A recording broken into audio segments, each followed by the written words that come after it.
As an immigrant to this country, I would like to say a few words to my fellow Americans and to our friends around the world about the events of recent days. Now, I grew up in Austria.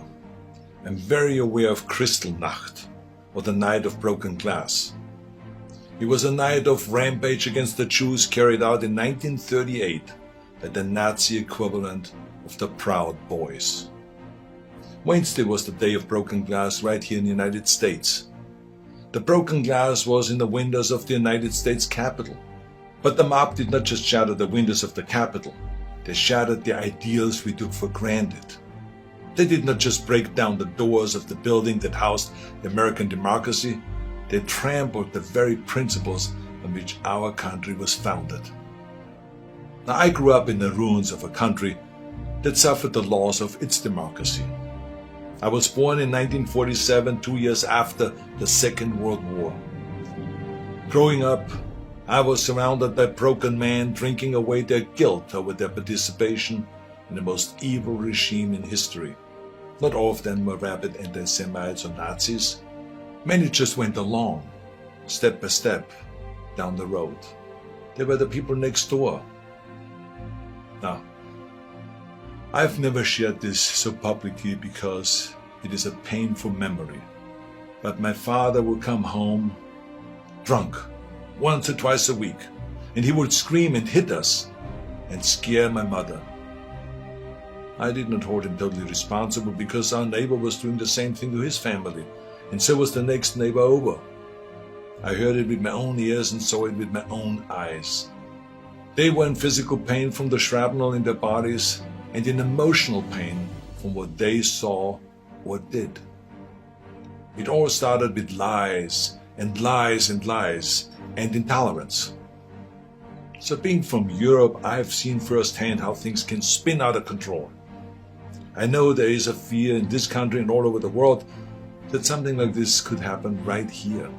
Now, I do not believe it is, but I do believe that we must be aware of the dire consequences of selfishness and cynicism. President Trump sought to overturn the results of an election, and of a fair election. He sought a coup by misleading people with lies. My father and our neighbors were misled also with lies, and I know where such lies lead. President Trump is a failed leader. He will go down in history as the worst president ever. The good thing is that he soon will be as irrelevant as an old tweet. But what are we to make of those elected officials who have enabled his lies and his treachery? I will remind them of what Teddy Roosevelt said. Patriotism means to stand by the country. It does not mean to stand by the president. Now, John F. Kennedy wrote a book called Profiles in Courage. A number of members of my own party, because of their own spinelessness, would never see their names in such a book, I guarantee you. They are complicit with those who carried the flag of self-righteous insurrection into the Capitol. But it did not work. Our democracy held firm. Within hours, the Senate and the House of Representatives were doing the people's business and certifying the election of President-elect Biden. What a great display of democracy. Now, I grew up Catholic. I went to church, to Catholic school. I learned the Bible and my catechism and all this. And from those days, I remember a phrase that is relevant today: a servant's heart. It means serving something larger than yourself. See, what we need right now from our elected representatives is a public servant's heart. We need public servants that serve something larger than their own power or their own party. We need public servants who will serve higher ideals, the ideals in which this country was founded, the ideals that other countries look up to. Now, over the past few days, friends from all over the world have been calling me distraught and worried about us as a nation. One woman was in tears about America, wonderful tears of idealism about what America should be. Those tears should remind us of what America means to the world. Now I've told everyone who has called that as heartbreaking as all of this is, America will come back from these dark days and shine our lights once again. Now you see this sword? This is the Conan sword. Now here's the thing about swords. The more you temper a sword, the stronger it becomes.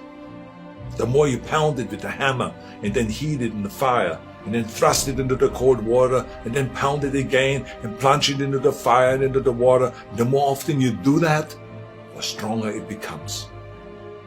I'm not telling you all this because I want you to become an expert sword maker, but our democracy is like the steel of this sword. The more it is tempered, the stronger it becomes. Our democracy has been tempered by wars, injustices, and insurrections. I believe, as shaken as we are by the events of recent days, we will come out stronger because we now understand what can be lost. We need reforms, of course, so that this never ever happens again. We need to hold accountable the people that brought us to this unforgivable point. And we need to look past ourselves, our parties and disagreements, and put our democracy first. And we need to heal together from the drama of what has just happened. We need to heal not as Republicans or as Democrats, but as Americans.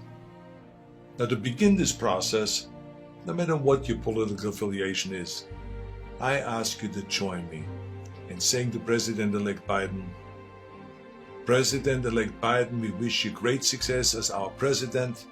If you succeed, our nation succeeds. We support you with all our hearts as you seek to bring us together.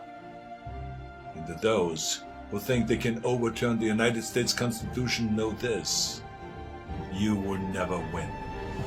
President-elect Biden, we stand with you today, tomorrow, and forever in defense of our democracy from those who would threaten it. May God bless all of you, and may God bless America.